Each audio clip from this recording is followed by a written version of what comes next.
Hello and welcome to the Pineapple Summit 2020, sponsored by Pornhub and Model Hub.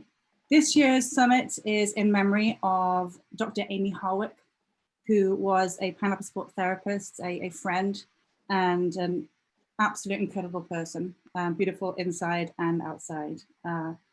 She is and always will be missed by those who knew her, and we ask you to join us today to honor her.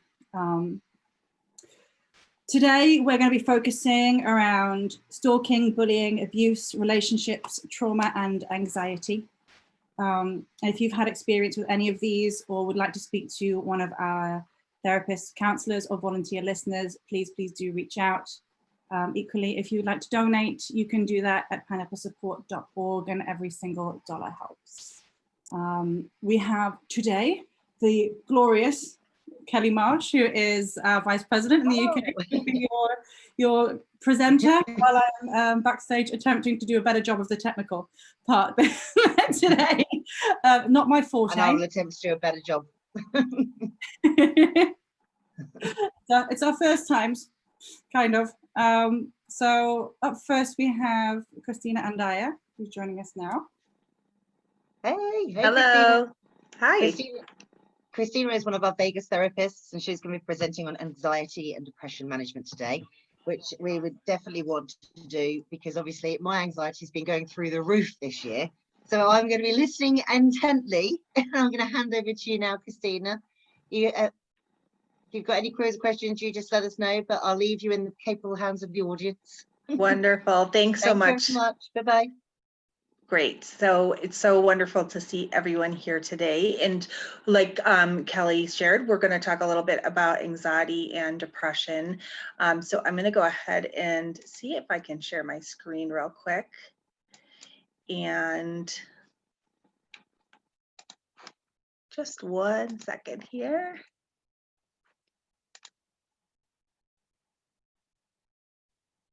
Sorry, guys, it'll just be a moment. Here we go.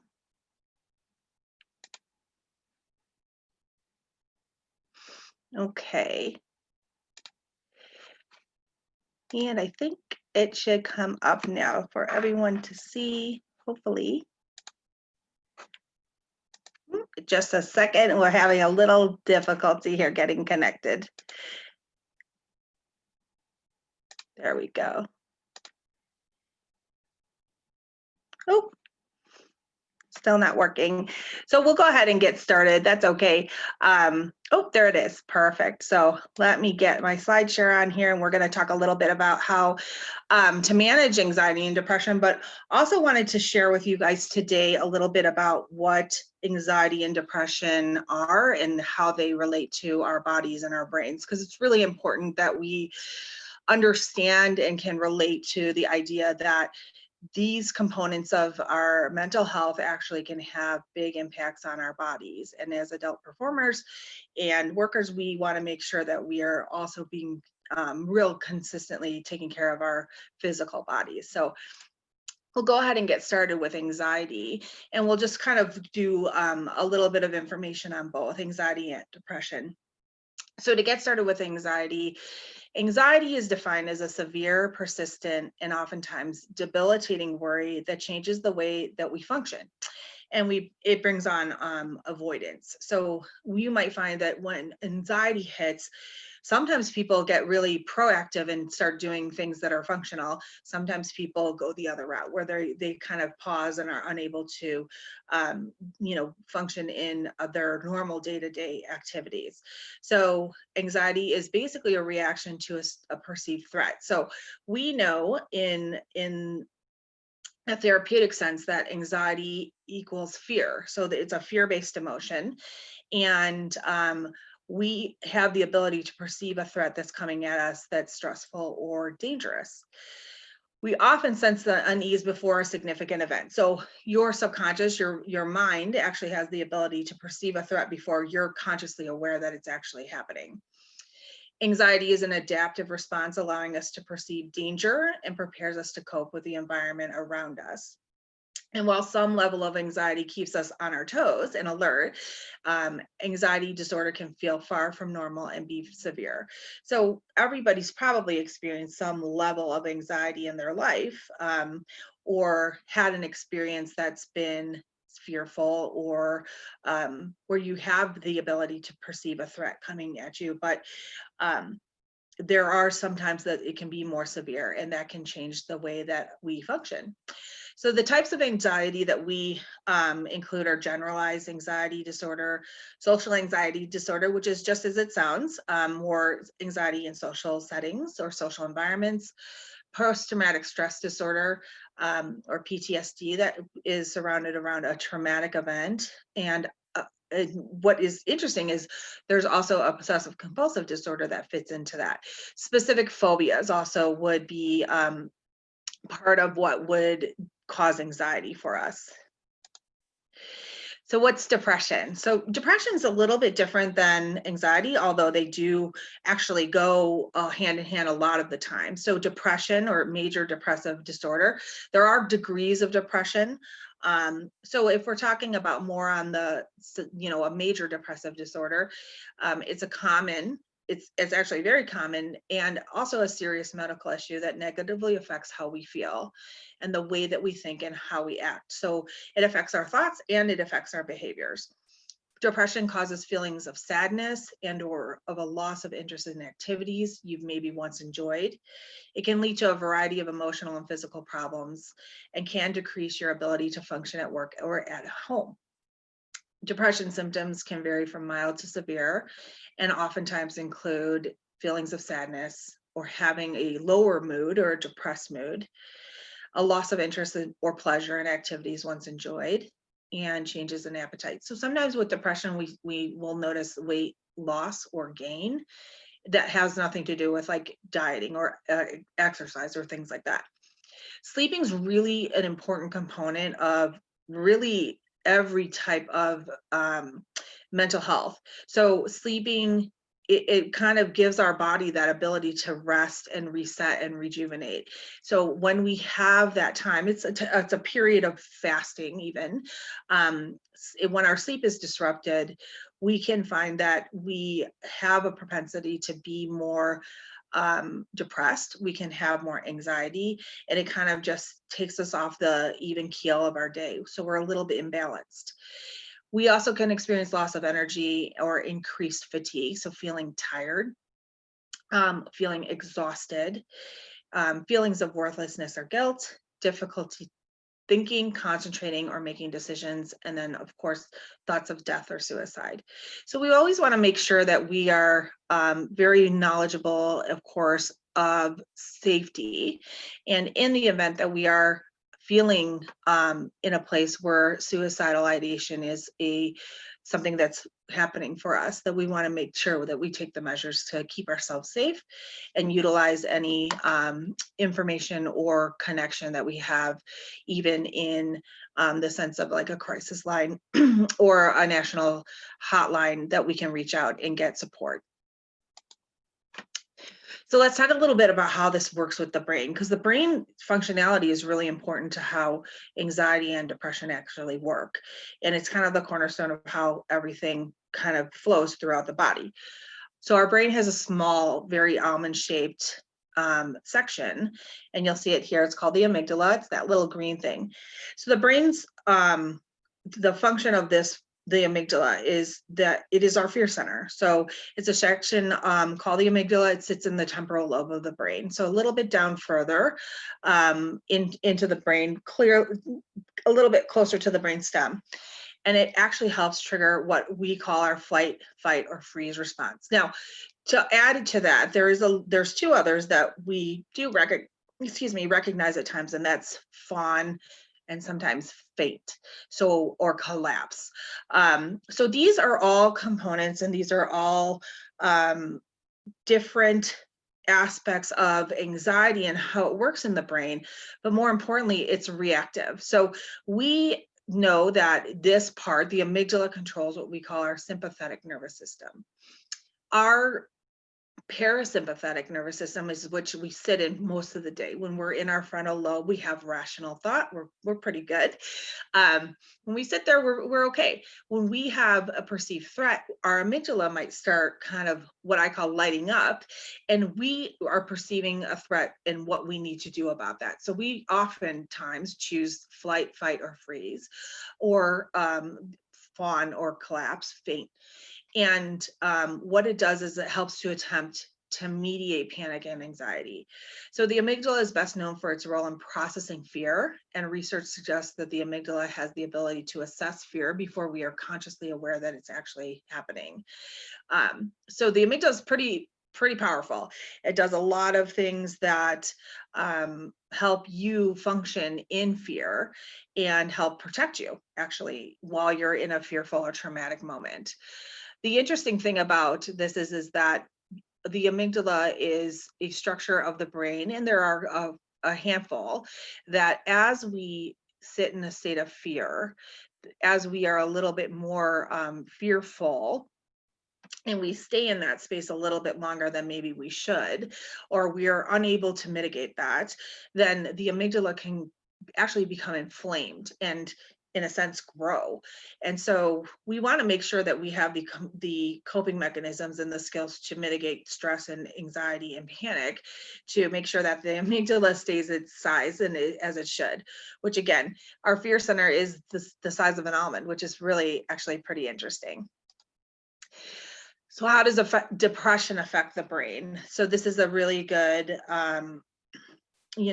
aspect to how it is a little bit different. So the hippocampus is known as our memory center. It's kind of towards the back of the brain. It's responsible for producing your stress hormone cortisol. So a word on cortisol. Cortisol is a hormone that gets released in high stress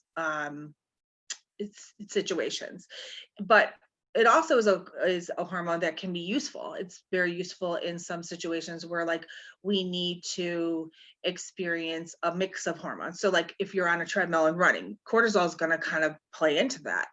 But excessive release of cortisol, either from high anxiety situations or from chemical imbalances, can cause neurons to shrink. So this reaction can be linked to symptoms of major depression, such as memory loss and trouble concentrating. The amygdala, again, which is what we talked about during the effects of anxiety, decides whether you feel pleasure or fear in results to situations. So the excessive release of cortisol due to the depression causes the amygdala to become hyperactive or enlarged. And this results in the relapse of unnecessary chemicals, the release of unnecessary chemicals and hormones. So this can cause further complications. If our amygdala is hyperactive or it's excessively in play, it can also be responsible for any disruptions in your sleep pattern. So that's a really important aspect to kind of think of, is the amygdala's overactive or hyperactivity of the amygdala can cause our sleep to be disrupted. A lot of times when I work with clients, I'll ask them, do you have the ability to go to sleep but not stay asleep? Or can you not actually get to sleep? And some things that we can talk about that would help that. But for the next part of what kind of how depression affects the brain is our prefrontal cortex. So our prefrontal cortex has a lot of responsibilities. It's kind of like the hub, I guess you would call it. And those responsibilities are definitely not small. It has a lot of things that needs to do in order to keep us functional. So it regulates emotions, it helps you make decisions, and it assists in the formation of memory. So it does a whole lot of things that other parts of our brain actually have play a role in, but it is the one piece of our brain that does a whole lot. So when the hippocampus releases extra cortisol, the prefrontal cortex shrinks as a result. And so this shrinkage causes the inability to think, remember information, and or causes issues with making decisions.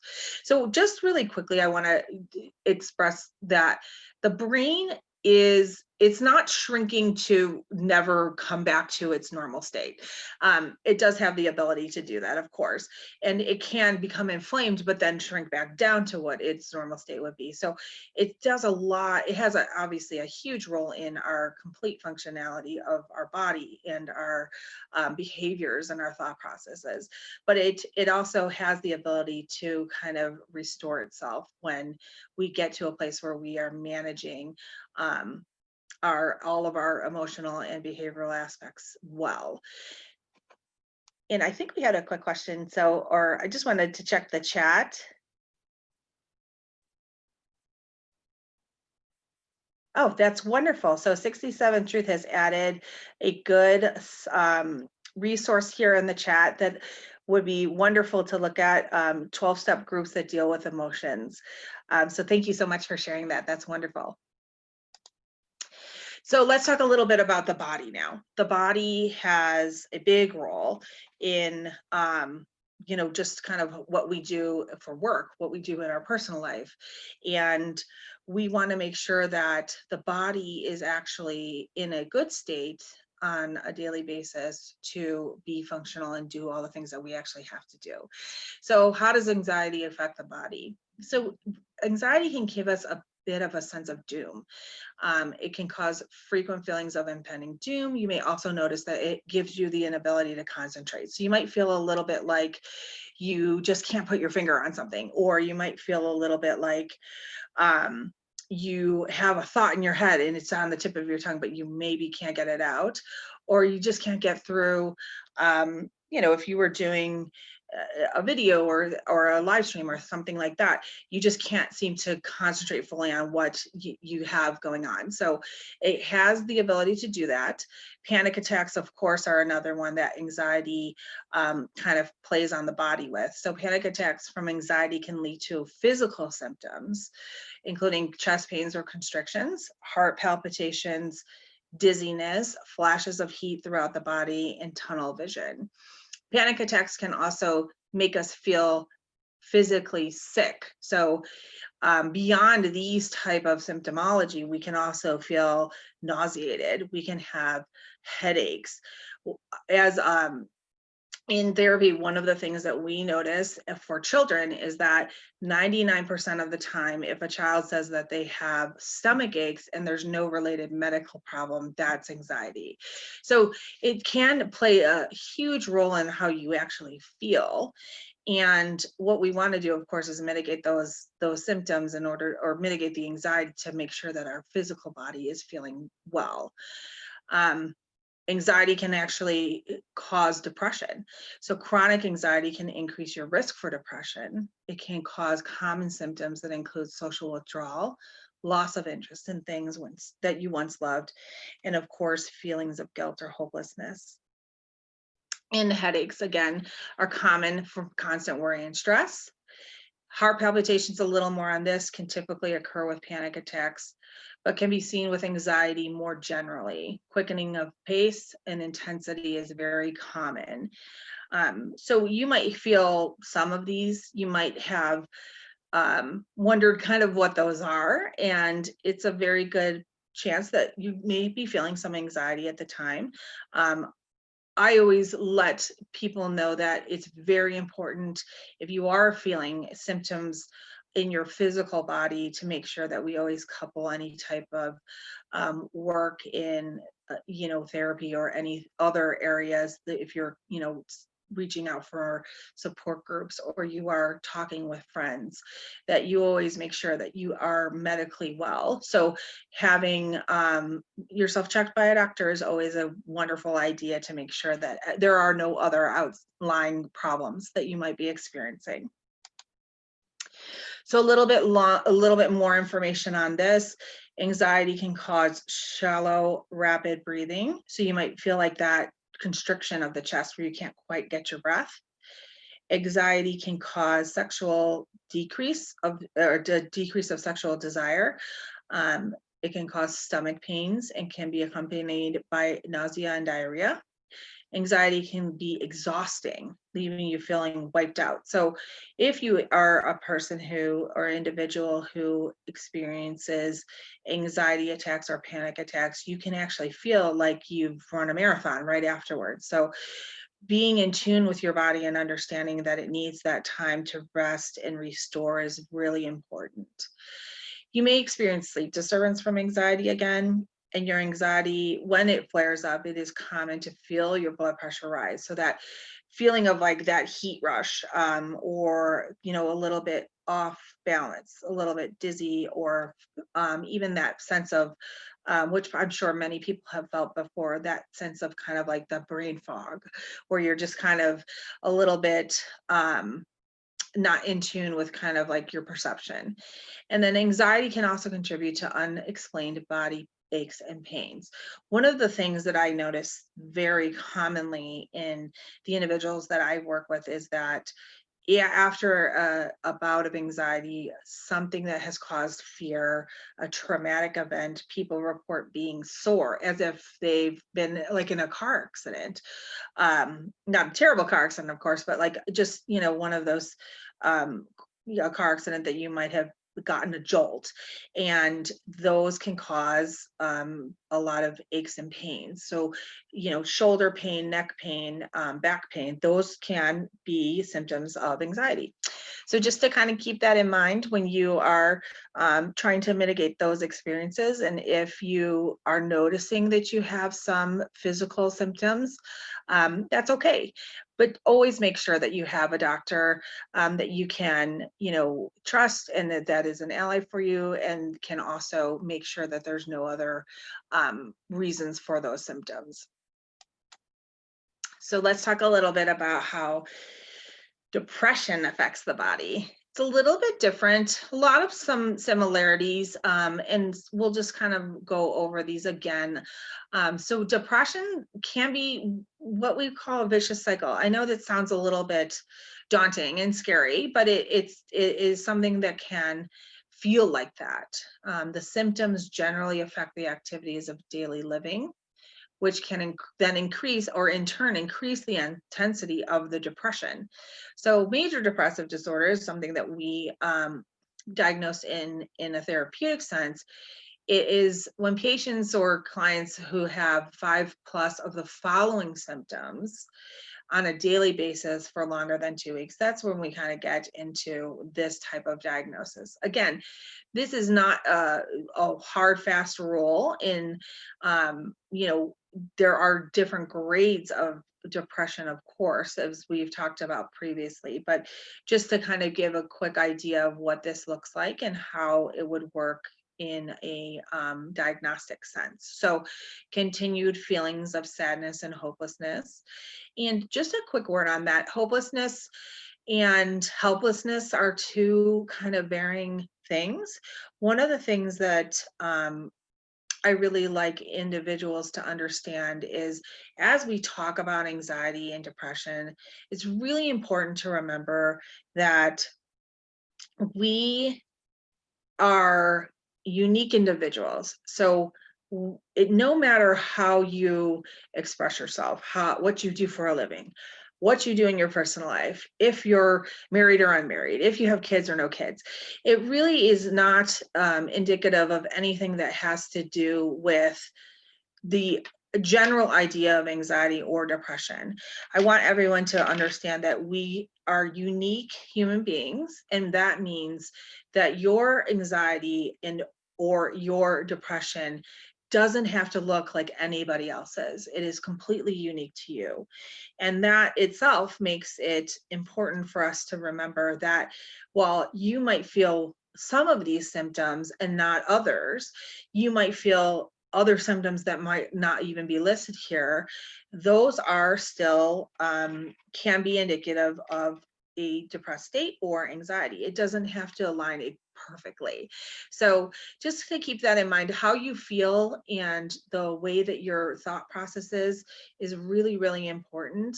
And it can be just unique to you. It doesn't have to be exactly pinpoint to every single thing I'm going to say today. So just to keep that in mind. So again, continuing feelings of sadness and hopelessness, little to no interest in activities, even ones you've maybe previously liked, a loss of appetite, weight gain, weight loss, insomnia, oversleeping or lack of sleep, feelings of restlessness, extreme fatigue. So that's kind of more where you almost can't even stay awake. Your body and your mind are fatigued. And persistent feelings of guilt or worthlessness, or the inability to think, concentrate, or make decisions. And lastly, of course, suicidal thoughts or attempts. And in this, again, in this kind of arena, it is very important that we always have understanding that there is support, there is phone numbers to call and text lines to text, and people in your life, I'm sure, that can provide support. Doctors and therapists, of course, that will always provide support to you. So safety is really paramount here. Feeling like you can be safe in the environment that you're in is important. So always keep that in mind. And there's always somewhere that we can help to kind of quiet the thoughts and make sure that we always remain safe. So CBT, let's kind of segue over to like thought process here and how this kind of works with anxiety and depression both. CBT is a very common form of therapy that works very well with cognitive thought process. Cognitive is basically thought. So cognitive behavioral therapy addresses negative thought patterns and distortions in the way we view the world and ourselves. So this is not to say that other types of therapy or theoretical approaches in therapy wouldn't work the same. CBT is it's very useful in thought process and shifting mindset and thought processes, but other theories help as well. In my world, I take an eclectic approach to kind of treatment, and that means that instead of just pulling strictly from one theory, I like to pull from a lot because it doesn't always fit what the client needs. So if you're ever in a position where you feel that what is going on, or if you are utilizing the help of a therapist and you're not feeling like that whatever theory that's being used is being helpful, then always voice that to your therapist and let them know that you maybe want to try something new. But cognitive behavioral therapy is a really good option. It does address negative thought patterns and distortions, how we view the world and ourselves. So cognitive, of course, examines how thoughts or cognitions contribute to anxiety and depression. And behavior examines the way you react to those situations that trigger anxiety. So we may have a thought process. The way that I like to think of it in a sense of flow is that we have a thought, it's followed by probably an emotion in there, right? We're having a reactive emotion that triggers a behavior. So if I think that, I'm going to go home and get in a car accident on the way, my emotion might be fear. I might experience anxiety, and then my behavior could result in me driving a little less carefully or a little more carefully. So it's a little bit of a flow.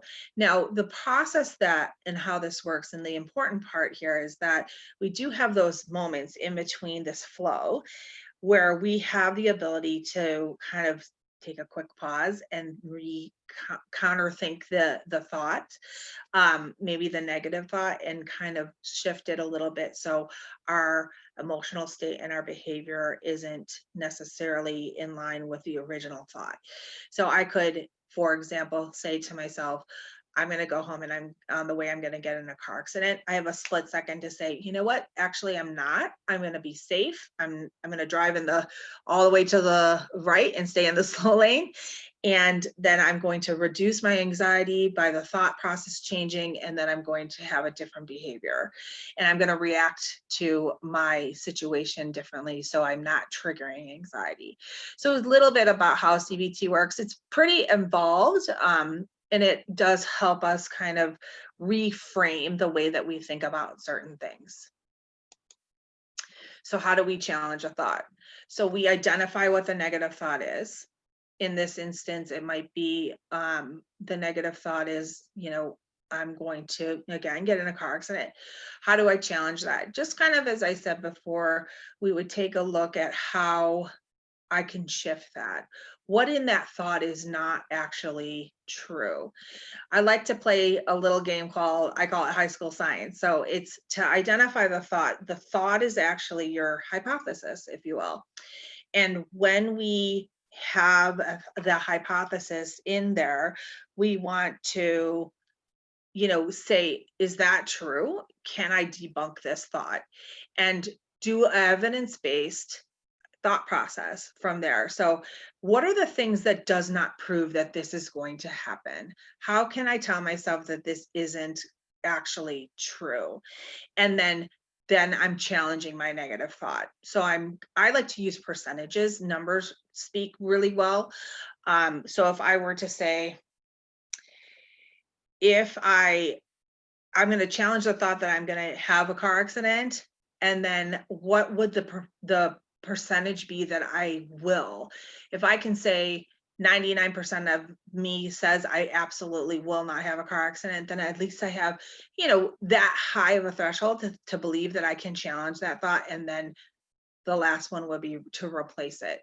So I know that I have a good option to challenge a thought, say it's not going to actually happen. And then I replace that negative thought with realistic or more rational thought processes and kind of move on from there. So it's just a little bit of a quick challenge. We identify the negative thought again, we challenge what that negative thought actually is. And by challenging it, we could say, maybe how would I actually replace my negative thought process into a positive one? So a good example of that would be, if I did get in a car accident on the way home, I have insurance, so that would cover any cost that would, it's not completely replacing the negative thought, but it is giving me a more realistic or rational look to it. And it's changing my negative thought to a little bit more positive. So I would be able to, actually manage those thoughts. So I'm just going to quickly go to the chat. It looks like we had, again, some really good suggestions made. Those are great. And then I think I have a chat, but I don't see it finished off. So I will probably come back to that. It says, what if the negative thoughts are also and then it unfortunately for me, it's cut off. So I'll circle back to that here in just a minute. So let's talk a little bit now about mindfulness and how do we start to reduce some of the effects of anxiety and depression. So anxiety works a little bit differently than depression would. And depression, through research and through studies that have been done, we know that depression is something that we don't have an actual full understanding of.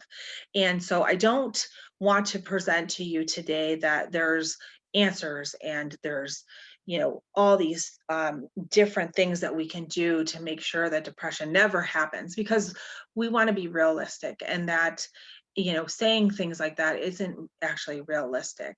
So we want to be mindful in our approach to how we work with anxiety and depression, especially. So we know that there's an opportunity for us to manage it rather than cure it. And so how do we do that? Mindfulness is a really good way to kind of step into management. And we can think of ourselves as kind of taking an active and participating role in our own mental health, physical health, everything that's combined when we experience anxiety and depression. So as you can see here, I have a little bit of a meme, and this is actually a breathing technique. So visually, and also what you can do with your actual physical body is to watch this shape expand as you breathe in, and as it collapses, we want to breathe out. So really important, these little tools can be super helpful when we're in moments of especially fear or traumatic moments, where we can take a quick second and do a quick breathing just so we're getting oxygen, so we're not holding our breath. That would contribute to more physical symptoms. Some grounding techniques that help with anxiety. So grounding techniques are really important to have. It's kind of like, I like people to think of it as like their little toolkit. What do you have in your toolkit? And what are the things that we can have in our toolkit that are discrete? Sometimes we have things in our toolkit that are very like proactive, but also functional, like you have to participate in them. And then other times we might experience grounding techniques that can be, kept in your pocket, something really quick and easy that no one would know you were even doing. So it really depends on how you feel about it. But grounding techniques for anxiety and depression, there's really 3 types. Now, I only have 2 here, and I'll explain a little bit why. Mental grounding, physical grounding, and then we also have something that's called self-soothing. And I tend to lean a little bit more towards mental and physical grounding, because it's actually something that's tangible. You can touch a lot of this. You can be actionable in executing this. Self-soothing is a wonderful technique, and there are a lot of components of self-soothing that I think work fantastic for people. I tend to have those introduced a little bit later. And the reason why I lean more in that is, when we self-soothe, we talk to ourselves internally. And if we are in a position where our mindset is very negative and we're having a really hard time managing and mitigating the effects of anxiety and depression,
Okay, I think it's coming back on, guys. Just a second here.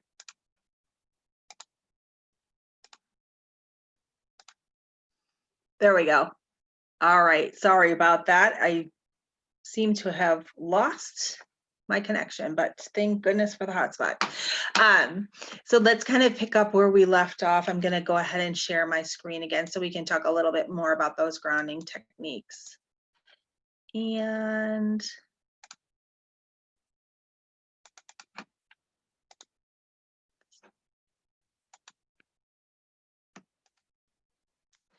all right, it looks like it's working well. So let's get this working here. It should pop up to that screen again. Perfect. So to continue on, so mental grounding.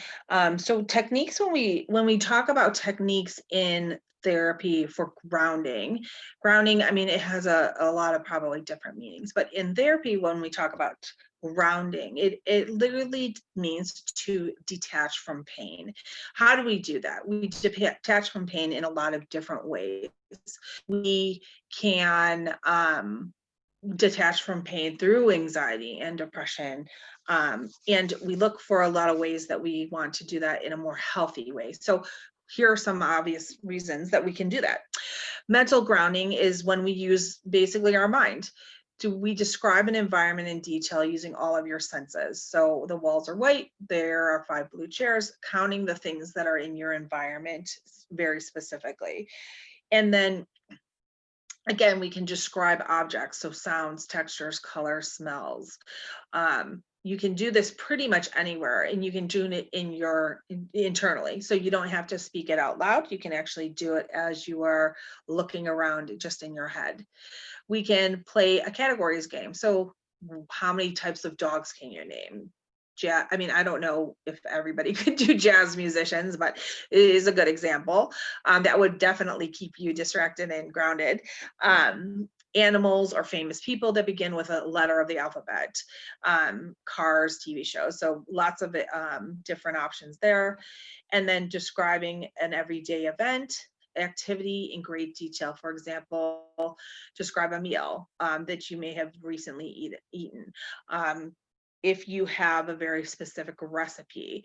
Some people have told me just the way that they very methodically make a cup of tea or coffee or drink is just thinking about each and every step of that is really something that helps them ground.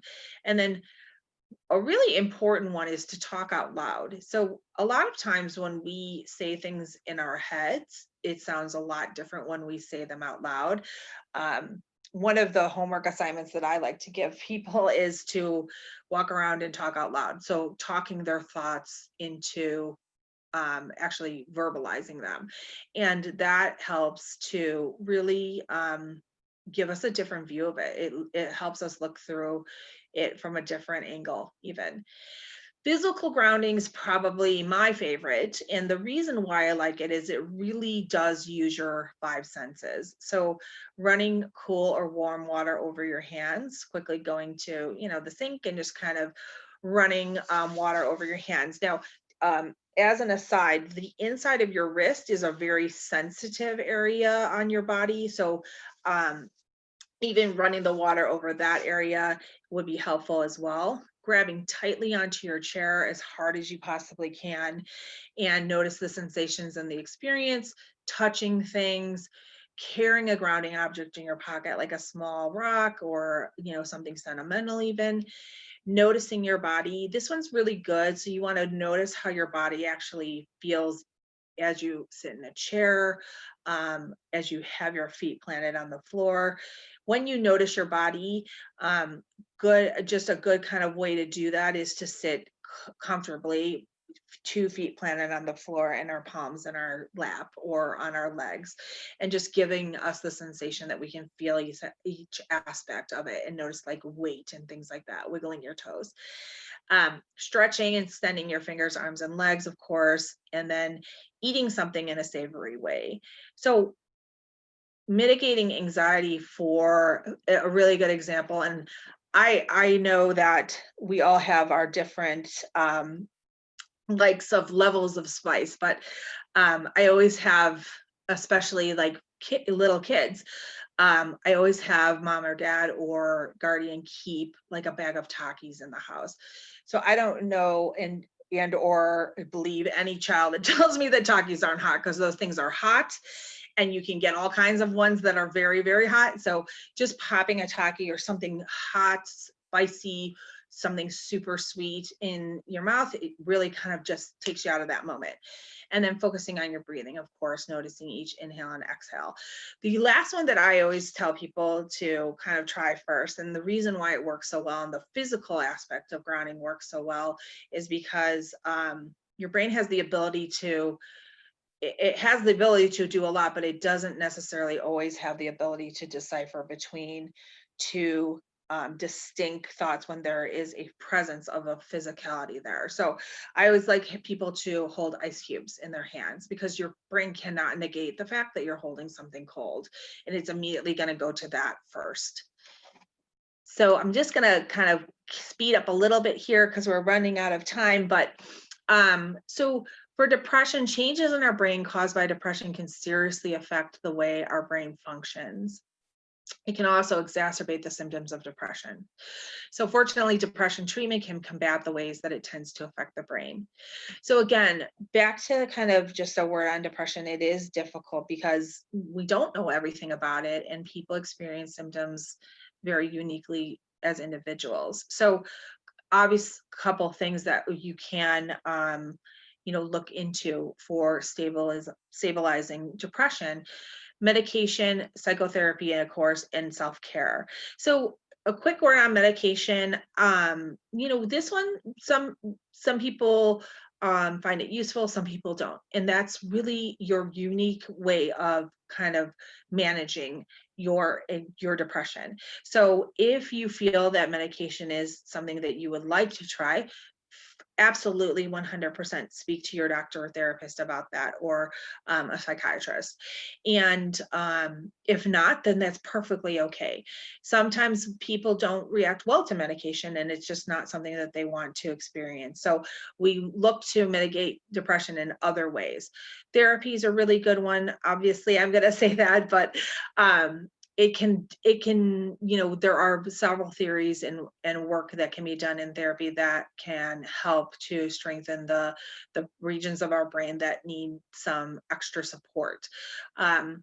In the adult entertainment industry, I always suggest that when we look to kind of incorporate psychotherapy as something to help, that we look for someone that's really versed in the work that you want to do. So if you're looking very specifically for help with depression, then obviously looking for someone who has experience managing those symptoms for people would be fantastic.